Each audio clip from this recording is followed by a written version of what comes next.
Why do you treat me this way? You're so cruel. Cruel? No, just awake. Sometimes people don't want to hear the truth because they don't want their illusions destroyed. Is this how you treat your girlfriend? I want some comfort. If you wanted comfort, your tears would be silent. These ones are too loud. They're a demand, not grief.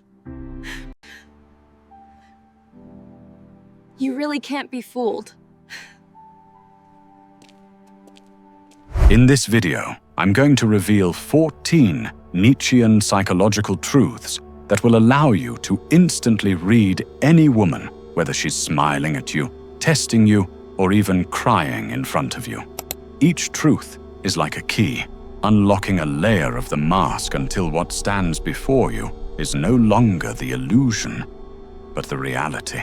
Let's begin. Nietzsche once said that truth is rarely spoken directly. It is disguised, filtered, wrapped in layers of performance. This is especially true when it comes to women.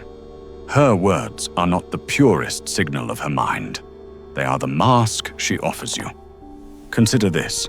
She says, "I'm fine," but her voice is tighter than usual.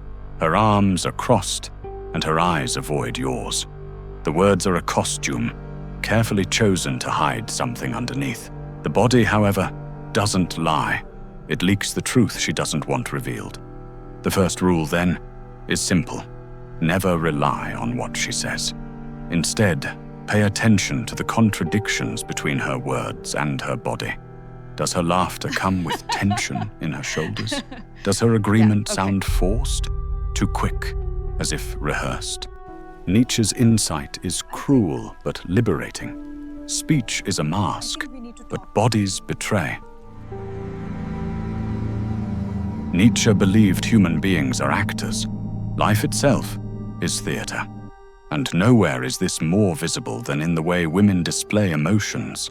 A woman's tears, her laughter, even her sudden silences.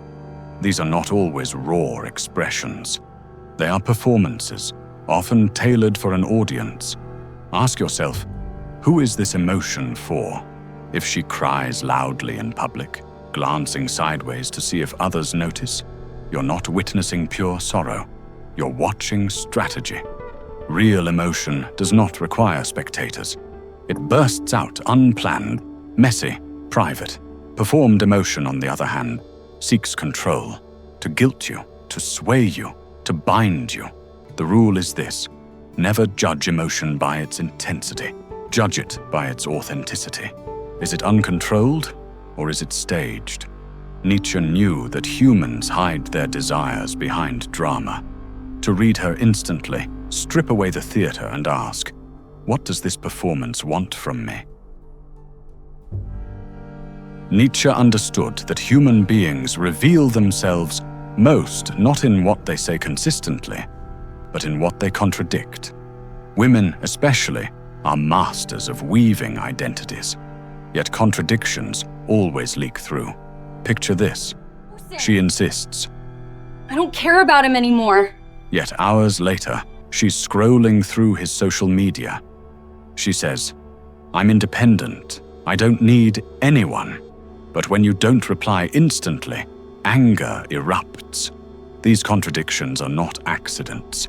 They are the exposed wires of the psyche. Nietzsche's lesson is clear. Truth lives in paradox.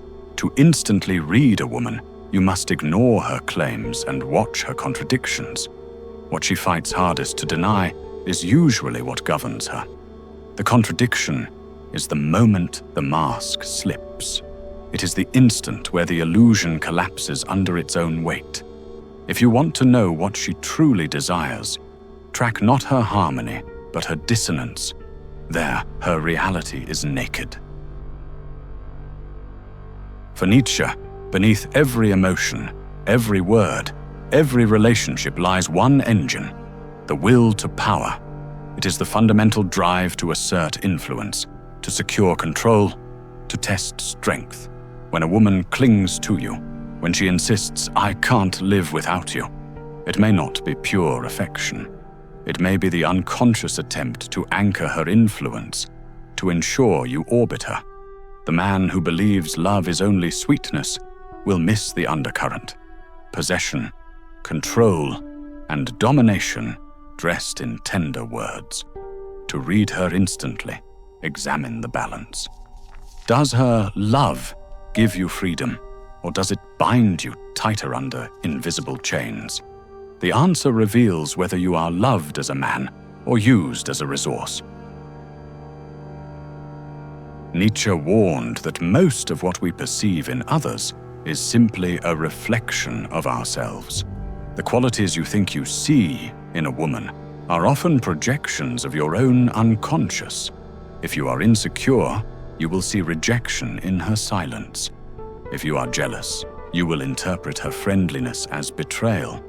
In other words, she becomes a mirror for your shadow.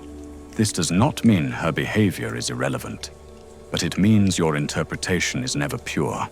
Nietzsche believed we are strangers to ourselves, and women, with their subtle signals, magnify that blindness. The rule then is to ask, what does my reaction to her reveal about me? When you feel most provoked, most exposed, it is often because she has unknowingly mirrored back a part of yourself you'd rather ignore. To instantly read her is also to instantly read yourself. Without that, you'll always confuse your projection with her truth. Nietzsche once wrote, "In laughter, all that is evil comes together." What he meant is that people often disguise truth within humor, teasing, or playful remarks. Watch carefully. When a woman jokes about your flaws, mocks your habits, or teases you, there is almost always a seed of sincerity buried within. The joke is the mask, but the truth slips out through the laughter. If you dismiss it as just play, you miss the signal. Her playful digs may reveal jealousy, attraction, or even contempt. The safest truths come cloaked in humor because they can always be denied. Relax. I was just joking. Nietzsche's insight was brutal. Laughter can be cruelty wearing perfume.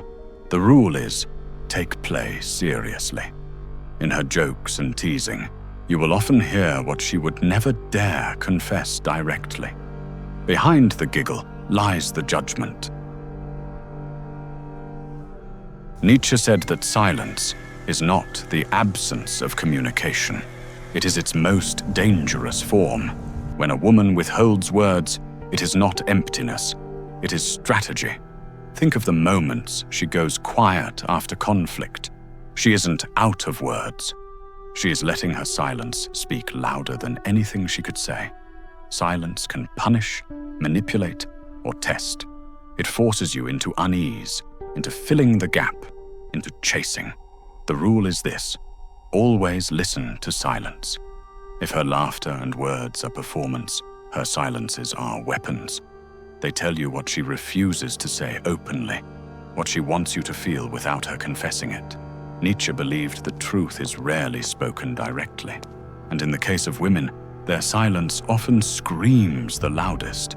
To read her instantly, ask not what is she saying, but why is she not saying anything at all? For Nietzsche, life is a battlefield of strength and weakness. Every bond is tested, every claim to power challenged. Women understand this instinctively. When she pushes your buttons, questions your decisions, or withdraws affection suddenly, it may not be cruelty. It is a test. She wants to know, is he grounded or does he crumble? These tests are rarely about the surface issue. It is not about the text you forgot to send or the minor flaw she points out. It is about whether you can hold your center when challenged. Fail the test, and her respect erodes. Pass it, and she feels your solidity. Nietzsche would call this the eternal struggle of wills. Her test is not the problem. Your reaction is. Reading her instantly means recognizing the test for what it is and refusing to flinch. She is not seeking perfection. She is seeking strength. Nietzsche coined the term resentiment to describe a toxic form of memory. Unlike anger, which explodes and burns out, resentment festers. It disguises itself as silence, then resurrects at the smallest trigger. With women, this law is undeniable. If she repeatedly resurrects an old wound, a mistake you made, a word you said, understand this. It is not about that single event. It is about the unhealed resentment beneath it. Nietzsche wrote, "Nothing on earth consumes a man more quickly than the passion of resentment." And he was right. Resentment is not just memory. It is memory with poison injected into it. So when a woman says, "Remember last year when you ignored me at that dinner?" No, she is not talking about the dinner. She is telling you that the wound has not closed. Here's the secret. Women with resentment rarely want an answer. They want acknowledgement. If you defend yourself logically, you fail. If you ignore it, you fail. But if you recognize it for what it is, a disguised memory, you disarm it. To instantly read a woman, look for patterns in what she brings up again and again. What she cannot let go of is where her true feelings live. The past never dies for her. It waits like a ghost in the room. Nietzsche believed that vanity is not mere arrogance. It is camouflage. He wrote, "Vanity is the fear of appearing original. It is thus a lack of pride, but not necessarily a lack of ambition." This is the paradox. Vanity is not strength. It is fear dressed as strength. When a woman flaunts herself, her beauty, her intelligence, her independence, look closer. Behind the display, there is often a hidden insecurity. She is desperate for the world not to see. Think of the woman who constantly reminds everyone that, "I don't need anyone." Nietzsche would say, this proclamation itself proves dependency. For if it were true, she would not need to say it at all. So when a woman posts endless curated images of perfection or constantly seeks praise, understand what is happening. She is revealing her wound by overcompensating for it. To read her instantly, you must pierce the veil. Ask yourself not, "What is she showing me?" but "What is she hiding?" The answer will always reveal the truth. Nietzsche distrusted compliments more than insults. Why? Because insults are honest. They reveal what someone feels. Compliments, however, are almost always tactical. When a woman flatters you, do not absorb it passively. Ask yourself, what does she want me to do after this? Because here lies Nietzsche's psychological law. Flattery is rarely neutral. It is guidance disguised as praise. When she says, "I love how ambitious you are," she may not simply be admiring you. She may be encouraging you to continue working, achieving, striving. When she says, "You're such a good listener," she may not simply be kind. She may be reminding you of the role she expects you to play. The truth is, every compliment contains an invisible string.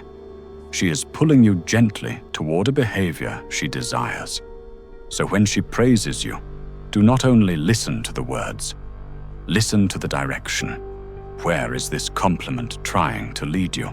If you can answer that, you will see her intention long before she ever speaks it aloud. Nietzsche once said, "Only in war do great qualities reveal themselves." Apply this to relationships. Only in conflict do you see who a woman truly is. When everything is calm, she may appear gentle, agreeable, adoring. But when tension arises, jealousy, disagreement, betrayal, that is when her truest instincts surface. Does she attack, manipulate, or retreat into silence? Or does she stay grounded, seeking truth?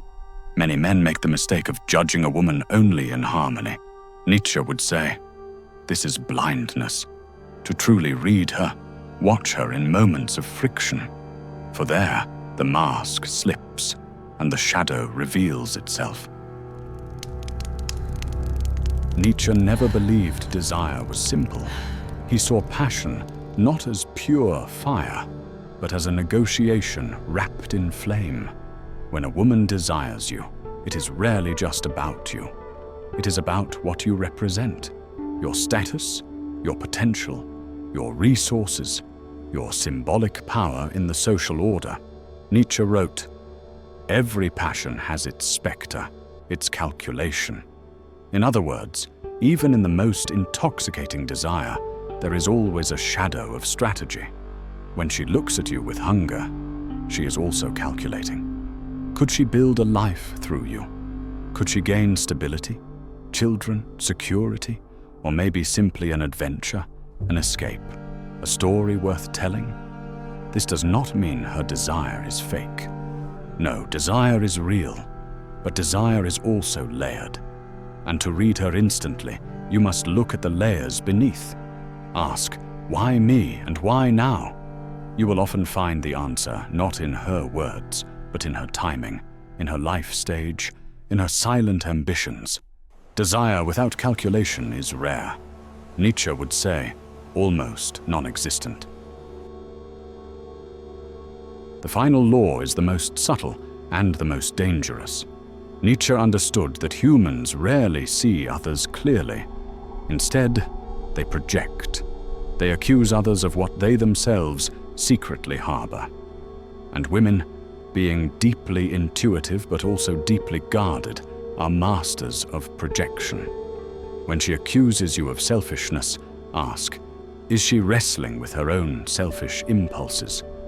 When she cries, "You don't care about me," ask, is she secretly questioning her own capacity to care?